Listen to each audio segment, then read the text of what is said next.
They are also Nahuales. He himself wanted to become a Nahual. He had to turn in his mother. It was time for a human sacrifice. Fed, do you know how to become a Nahual? Well, Rod, I think that's a secret that Nahuales keep to themselves. I agree, but there is this very famous story from Oaxaca that happened in Huautla de Jimenez. The name of our protagonist is unknown since he's still alive and the locals keep it a secret to keep him safe. But for the purpose of the story, let's call him Carlos. When Carlos was a kid and he was going to elementary school, a new kid arrived. His name was Cipriano. This new kid was weird. He didn't have friends and nobody wanted to come near him because it was rumored that his parents were warlocks. And not only that, they were Nahuales. But Carlos didn't care and he started talking to him, and with time they became very good friends. It turns out both of them like to go hunting after school. One day, Carlos asked, "Is it true that your parents are warlocks?" Cipriano told him, "Yes, but it's secret, don't tell anybody." And not only that, they are also Nahuales. When Carlos heard this, he wasn't scared. In the other side, he was excited. He thought that a human being able to transform into an animal was so cool, like a superpower from a movie. So he insisted to Cipriano to tell him more, to show him. Finally, Cipriano accepted and told him, "Okay, today after school, I'll bring you to my house." When they arrived, Cipriano's parents looked displeased. Cipriano told them, "Mom, Dad, calm down. He's my friend. I invited him." They didn't accept of this, but let it happen. Carlos says that inside the house there were demonic figures carved in wood, as well as many furs of many animals. There were furs of coyotes, wolves, horses. Carlos asked Cipriano, "What are all those furs for?" And he told him, "Those are mom and dad's enemies. They have wonder skins." Hey, Rod, what were all those skins for? Well, as Cipriano said, they were from their parents' enemies. In other words, they were other Nahuales they had killed to acquire their forms. What do you mean they had acquired it to become their form? Like, to disguise as them? It is said Nahuales kill other Nahuales to be able to transform into the animals they transform. For example, let's say I'm a Nahual and I can transform into an eagle, and you're a Nahual and you can transform into a wolf. We'll fight each other. If you kill me, you'll be able to transform into an eagle. But if I kill you, I'll be able to transform into a wolf. That's crazy. I know, right? But Carlos didn't think this was crazy. He thought it was amazing, and he didn't only wanted to know more. He himself wanted to become a Nahual. What he didn't know is that this idea would come at a terrible cost.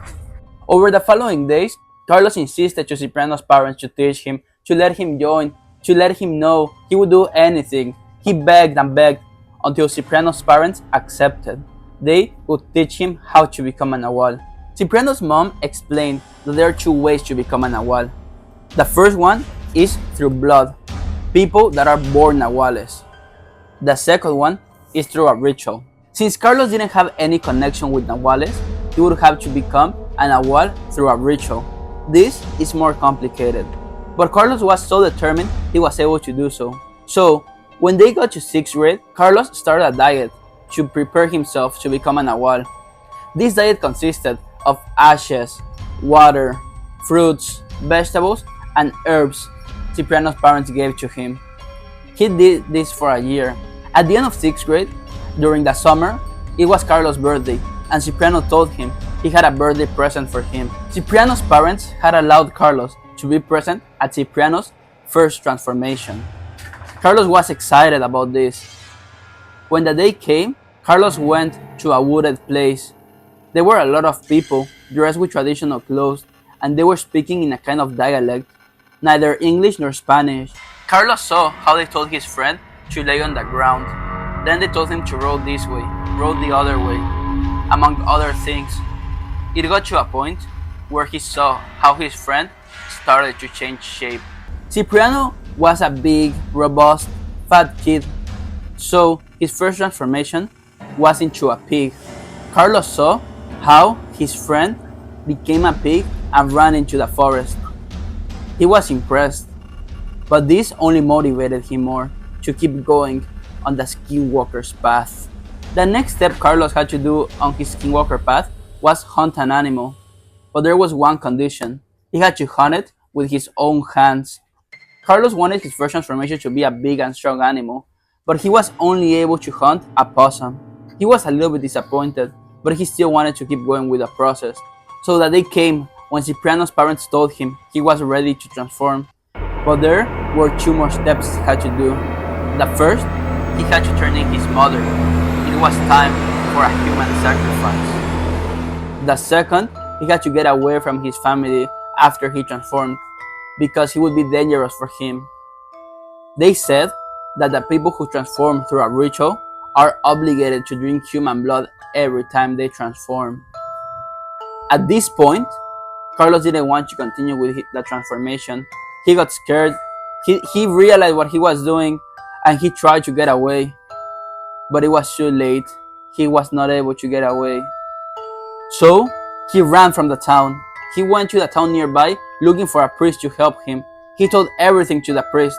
The priest tried to undo the ritual, but wasn't able to. The priest said the ritual was very strong since Carlos ate the raw possum. Carlos, scared, kept going from town to town, looking for some priests, some warlocks, asking everyone for help. Finally, a priest was able to help him and undo the ritual. Because Carlos went looking from town to town in Oaxaca, it is a really famous story. But since he's still alive, they keep his name hidden from foreigners. And that's how anybody can become a Nahual. So the people he asked for help were the ones to tell the story? That's right, you know how towns work. If some stranger comes and tells all this story, and he goes from town to town telling it, at the end everybody will know it. Isn't it scary to think how much in common this story about a Nahual that transformed through a ritual has to consume humans every time he transforms is similar to stories of vampires and other creatures like werewolves?